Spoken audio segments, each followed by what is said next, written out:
La scène Sakura, réservée à ce que la culture japonaise propose de plus traditionnel et historique, propose plusieurs spectacles musicaux que les visiteurs peuvent apprécier librement en s'installant quelques minutes entre deux visites de stand. Ils peuvent y découvrir par exemple la troupe de Takarabune, avec un spectacle entre tambours traditionnels, danse et une pointe de comédie. Lors de leur passage, la scène Sakura est déjà bien remplie pour un jeudi en début de matinée. Il faut dire que les tambours sonnent le rappel et attirent du monde. Voici également Misachi, un petit gabarit en kimono mais qui débordait d'énergie.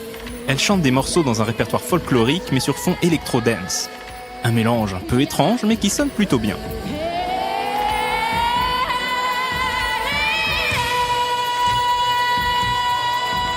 La scène Sakura est hélas toujours un peu dans le brouhaha, notamment quand Kumamon fait la teuf sur le stand Wabi Sabi à côté.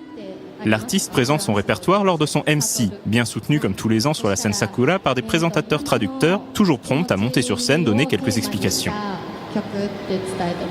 Alors c'est une chanson sur le thème des sentiments de la mer. Sa présentation se terminera avec un morceau plus traditionnel.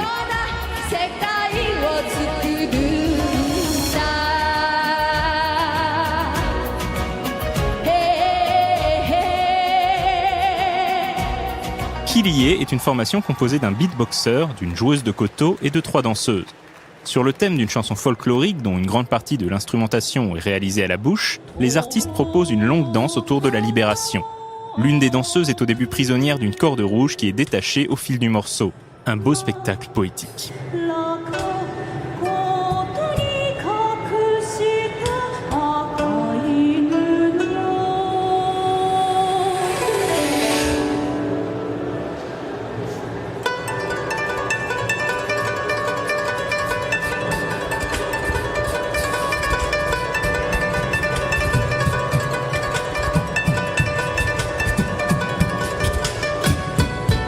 Un autre mélange étonnant, beatbox et shamisen, avec le groupe Shalaku.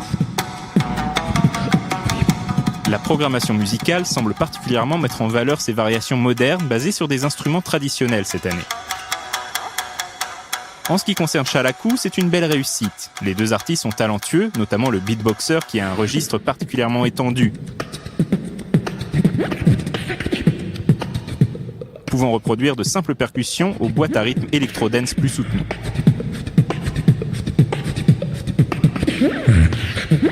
La chanteuse Ekotsumi était déjà présente l'année dernière. Pour cette édition 2017, elle est accompagnée cette fois d'un koto, d'un taiko et d'un DJ. Elle propose une nouvelle fois ses transcriptions pop de récits folkloriques accompagnés de danse. Les instruments qu'elle n'avait pas l'année dernière donnent une belle profondeur à son spectacle.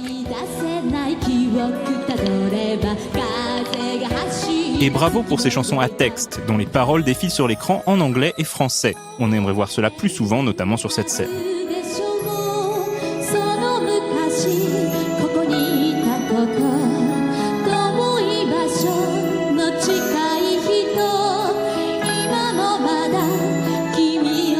Kuniken est un duo de joueurs de shamisen. Petite originalité, pas de tenue traditionnelle ici, mais plutôt du cuir et des coiffures travaillées pour un vrai look de rockstar.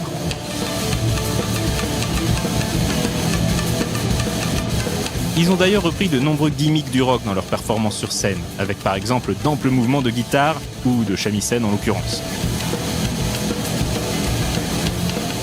Ils sont accompagnés d'un guitariste et d'un bassiste.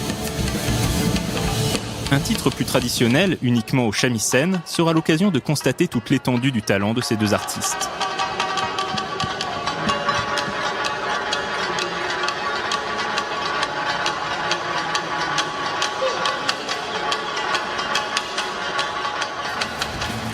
Le public leur fait une vraie ovation à la fin du show. Nickel, mesdames et messieurs!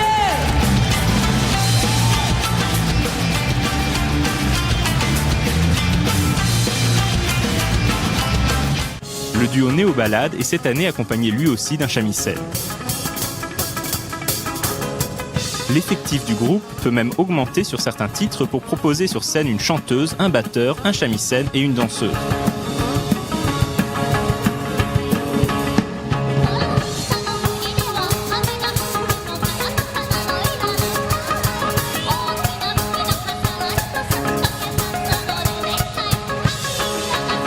L'apport de cet instrument classique leur permet de jouer sans bande-son préenregistrée sur plusieurs titres, ce qui est plutôt agréable et leur correspond bien.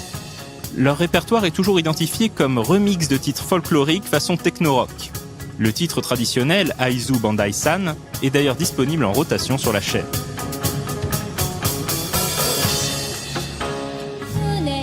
Ils ont même ajouté des paroles à l'écran. Fort louable, mais avec une traduction probablement automatique, ce n'est guère compréhensible. Et tant qu'on est dans le folklore, ils ont également interprété Les Champs-Élysées de Joe Dassin, sûrement un titre à la croisée des chemins entre folklore français et japonais.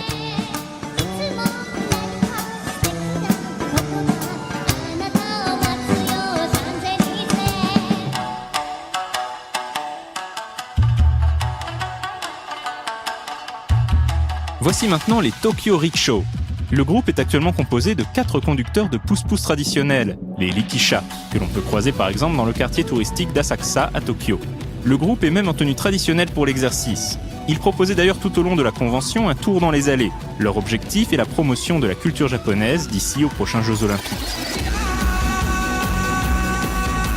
Ils ont un répertoire entre NK et pop, mais avec un fond électro qui détonne un peu.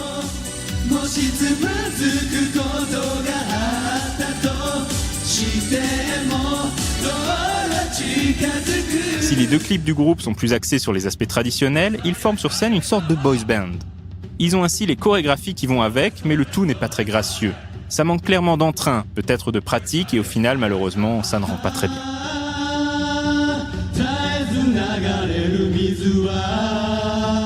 ヨーロッパ最大級のイベントっていうことを聞いてたので、こう年々こう来場される方が増えてってすごい人気のあるイベントだって聞いてたので、僕たちは正直言いますとあまりこういう経験があまりないので会場に飲まれるんじゃないかなとかっていうのはちょっと正直不安なところあったんですけど、でもやっぱりこうやって来てみると僕たちも本当にこう一人でも多くの方に日本のこの人力車とか伝統文化とか僕たちを知ってもらいたいので、そういう意味では本当に他の例えばさっき言いましたけどアイドルとかアニメーションとか日本代表するものに僕たちも食い込んでいけたらなっていう思いはここに来てすごい感じています。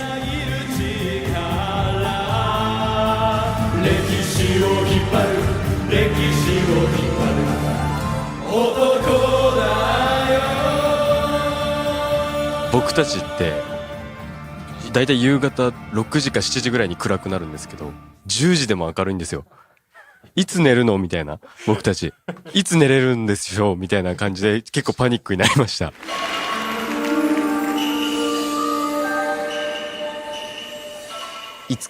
昨日リハーサルをやってたんですよ。で人力車が届いたので人力車を組み立ててました。でその時荷物とかちょっと机の上に置いてたんですよね。そうで30分ぐらいで組み立てて、よしじゃあリハーサル行こうと気合入れて、じゃあ行こうっつって、あれ変わんないぞと、あれみたいな、僕のとこのゼオくんの2人のクラッチバッグがなくなってて、あれこれどこ違うとこ置いてきたかなと思って探したんですけどないんですよ。でどこ探してもなくて結局見つからずということなので、2日目にしてちょっとかまされましたねそうちょっと怖いなって思っちゃいました怖いです怖いですねそんな当たり前な感じなんですかFurty Deluxe est un spectacle à mi-chemin entre comédie musicale et combat de sabre. Le répertoire est très dynamique et rend plutôt bien.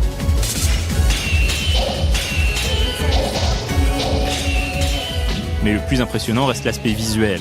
Les artistes virevoltent en rythme, les bruits de sabre étant ajoutés sur la bande-son pour accentuer le tout. L'artiste dans le rôle du méchant est ultra charismatique en plus.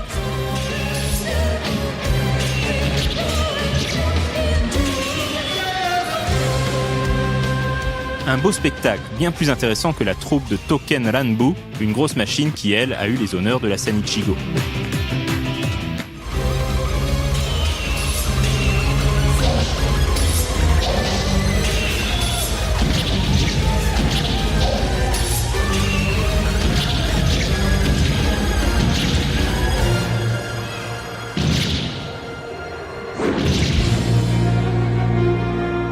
KIN propose un spectacle entre musique électro, voire club et dance.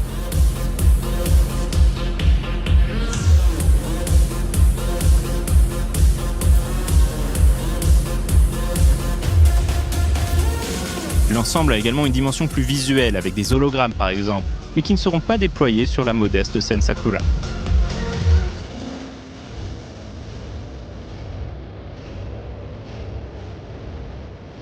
La musique est très rythmée, les danses sont plutôt d'inspiration moderne, mixées à des influences anciennes, comme par exemple cet impressionnant danseur au nunchaku.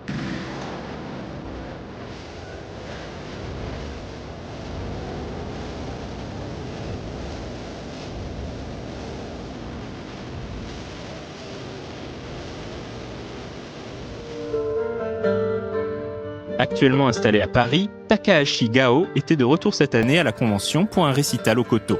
Seule sur scène avec son instrument, elle nous a offert un beau moment de poésie et de simplicité.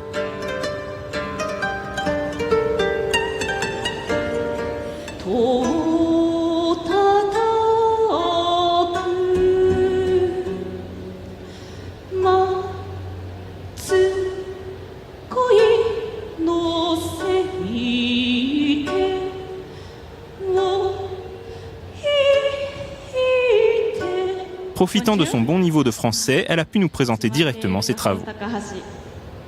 Je pratique un instrument de musique japonaise traditionnelle, le koto.